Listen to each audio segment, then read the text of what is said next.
Hello and welcome to another Being a Geek toy review. In today's video we're looking at the B&M exclusive Doctor Who Earthshock set. Stay tuned.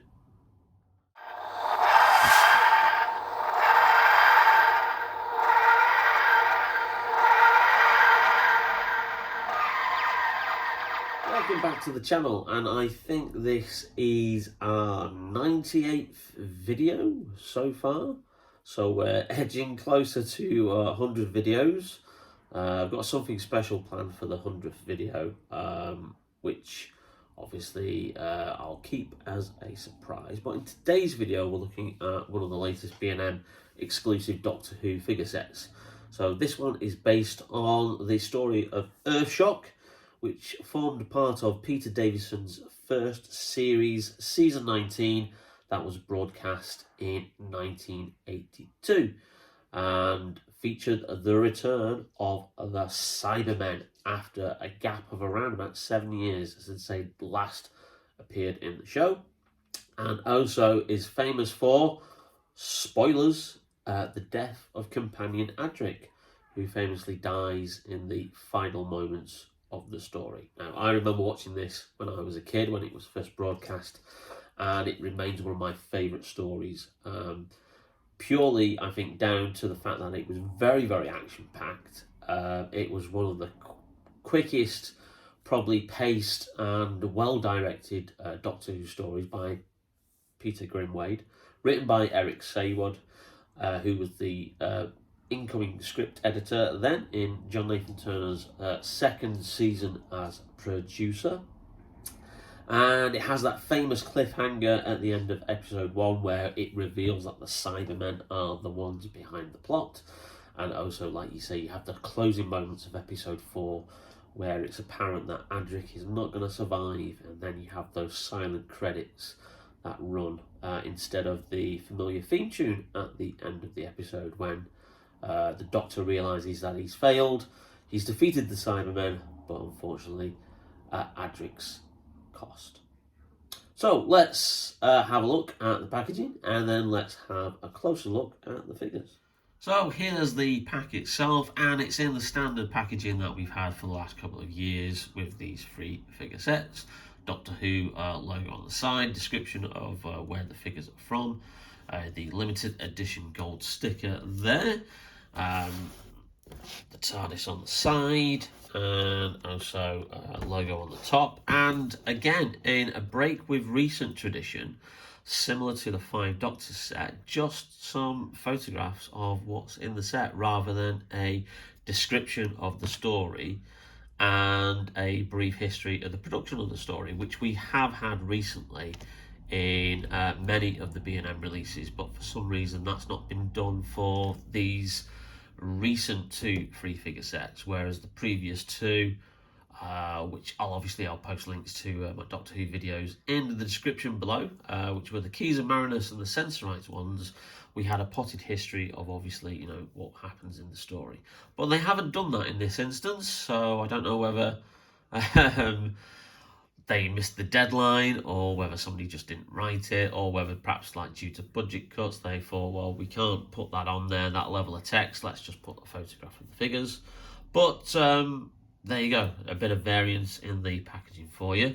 But let's get the figure set open and have a closer look at what we've got inside. We've got the tradition with these B&M sets. The inner cardboard packaging is a little diorama of a scene from the episode, and this one is taken from episode 1, where obviously the majority of these characters are appearing, and that's where the TARDIS landed in the caves, which were being guarded by mysterious androids, and there was a hatch, and in that hatch was a bomb that was keyed to detonation. So nice little diorama there if you want to display your figures on it. Nice little touch that B&M and character do. Again, adds to the value of the set. Now, these are the figures that are in the set. So we have another variant of the 5th Doctor, and we'll do a comparison on the original 5th Doctor figure.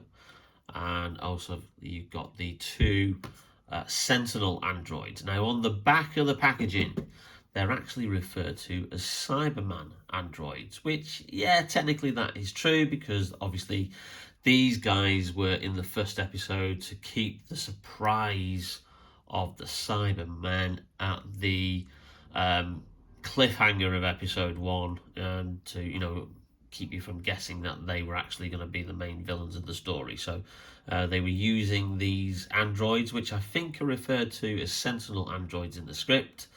Don't think they're referred to that as on the screen. I think they're just referred to as androids. But the original title for the story, I believe, was Sentinel before it was then changed to Earthshock. So let's look at the Sentinel androids first.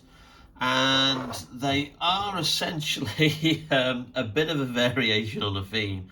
They effectively use the same body sculpt, head sculpt, as this guy who we reviewed in our last Doctor Who video, which is obviously the Raston warrior robot, who appeared in the Five Doctors and is in the Five Doctors 3-figure set. So yeah, the only difference that they have is that they've got different hands. Now, there are some hands that you can come with the set that you can swap them out with, which are here.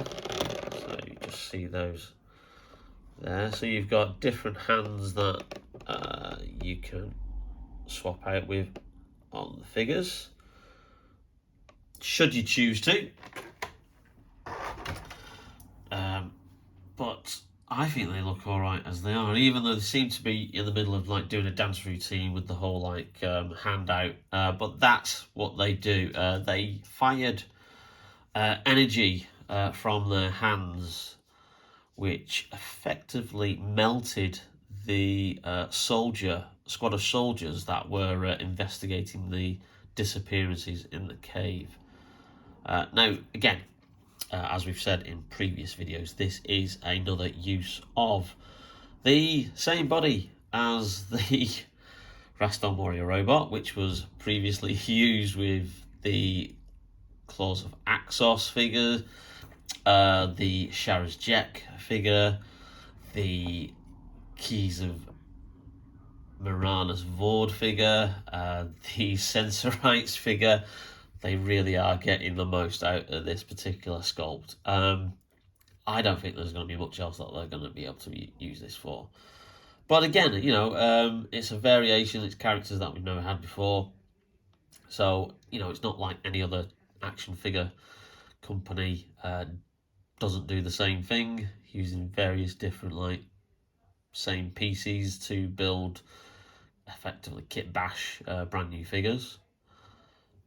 So they're a bit plain, but they are accurate to how they appear in the story, and obviously they've got that little thing there on the front, which is where the charge comes from. Now, it wasn't like a ray in the episode, it was just kind of like a flash charge on their hand, which then like went off, and then you just saw the disintegrated remains of the soldiers on the floor, which was actually quite gruesome for a tea time show. Now, it does come with another accessory, and this is the Cyber Bomb that is hidden in the hatch there, which is what the Sentinel androids are protecting. And this bomb has been planted by the Cybermen to blow up Earth, because there's a peace conference happening, which is the various planets of the solar systems coming together to form an army to defeat the Cyberman menace. So, a nice little detail. We don't usually get this kind of stuff in these sets. Obviously, it's just vacuum packed, but you know, it's got the information on there. It's accurate to how the prop appeared in the show. But yeah, that's really cool. I like that. I've got something to place by the side of the Sentinel's feet when I put these guys on display. So that's the two Sentinel androids. Like I said, there's really not much else to say about them. They are extremely plain figures, but they are extremely accurate to how they appeared in the show. But yeah, it's like, stop in the name of love. It's kind of like what they're doing with that hand gesture. So I might actually change the hands on one of them and just have one doing that gesture and then the other one just standing there. Not made up my mind yet. And here we have the Fifth Doctor himself, as portrayed by Peter Davison. Now there is a bit of additional paint detail on this figure. He's got a bit of mucky appearance to his shoes or his trainers. And the bottom of his pants, and also the side of his sleeve and the back of his jacket. Now, I think this is to indicate, obviously, him lying down when he tries to defuse the bomb early in episode 2. But yeah, it would have been nice to just actually have a plain Fifth Doctor, but I'm pretty sure they've probably done enough of those as it is. Nice likeness. It's exactly the same figure as previous ones. He's a little bit darker haired though, which is not accurate to how Peter appeared in his first season. In his first season, he was very, very blonde.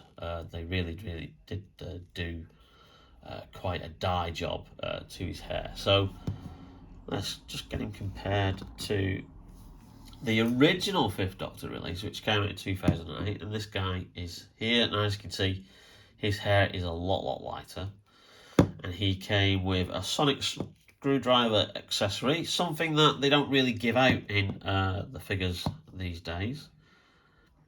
So, as you can see there, slightly better paint job on the jumper, which I do like, and obviously it has the celery, which he famously pins to his lapel in the closing moments of his first story, Castrovalva. But beyond that, the paint job I think is better on the very first release. It gives the sculpt a bit more detail and lifelike, not as heavy-handed with the paint job, whereas surprisingly for these B&M releases, this one does look a little bit as if they've been a bit too heavy-handed with the paint there. So you're kind of like losing a bit of the likeness of Peter Davison there. Let's just have a look at the back.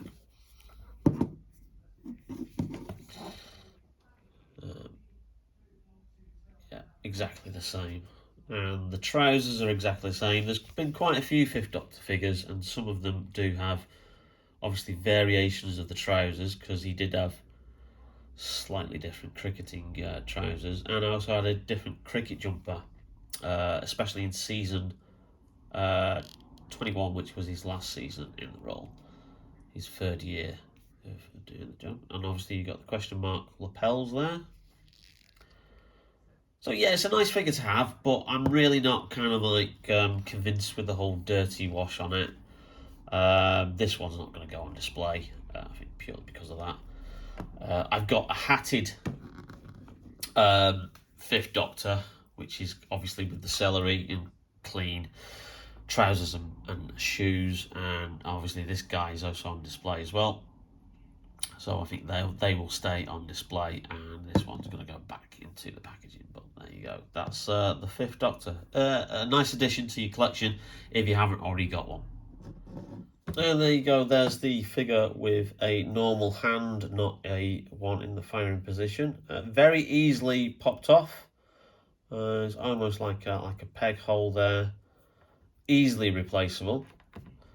So there you can see he looks with the normal hand. Doesn't look as if he's doing a dance routine now. And obviously you get a standard hand as well for the other side. So there you go. That's just how he looks with a standard hand. Nice addition for them to add. Not really a necessity, but nice to have anyway. Well, thank you very much for watching, and if you did like the video, then please leave us a like, and don't forget to subscribe, as it really does help out the channel, and also hit that notification bell to get notified whenever we upload a new video. Lots more fun videos coming very shortly, but in the meantime, stay safe, take care, keep watching Bearded Geek Toy Reviews. See you now.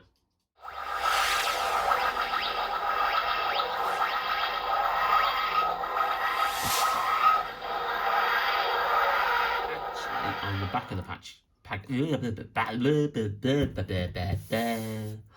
Try again. So keep watching Bearded Geek take. God, completely messed up. Start again. So thank you very much.